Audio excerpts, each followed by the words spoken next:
Muulize mkeo, Sefu, sikiliza, muulize mkeo, mwambie wallahi mke wangu naambia kweli,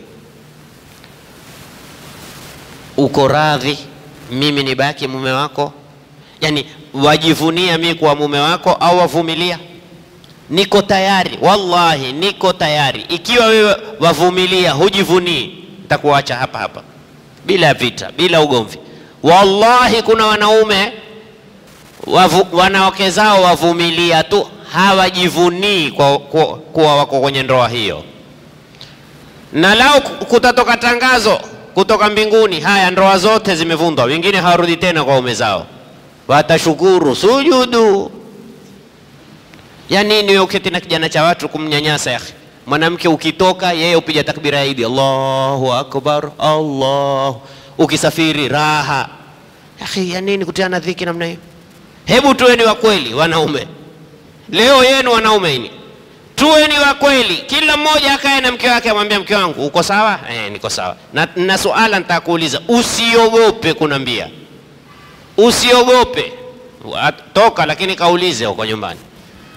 Usiogope. Niambia mke wangu, wajivunia kuwa na mimi au wavumilia kuishi na mimi? Kama wavumilia, mimi niko tayari, huna haja kuvumilia. Tosha nyaka ulivumilia, nikupe uhuru wako. Kama wajivunia, sawa. Nakwambia wallahi kuna wanaume ndo atajijua kwamba miskini kumbe walikiwa tesa tu. Haswa wale wanaume waliozeshwa. Wajua kuna waume tumeoa, si wenyewe tulichaguana. Lakini kuna wanaume waliozeshwa, kijana cha ammi, kijana cha au mume amekwenda kumtia baba, na mababa wengine wakipewa tipu tayari. Hakuna mume kama huyu. Akhi, taratibu mwanangu, tafadhali mkubali, huyu ndiye mume huyu. Sasa ule mume, mke apata makero, kila kimshtakia baba asubiri. Nini baba upata chake? Asubiri.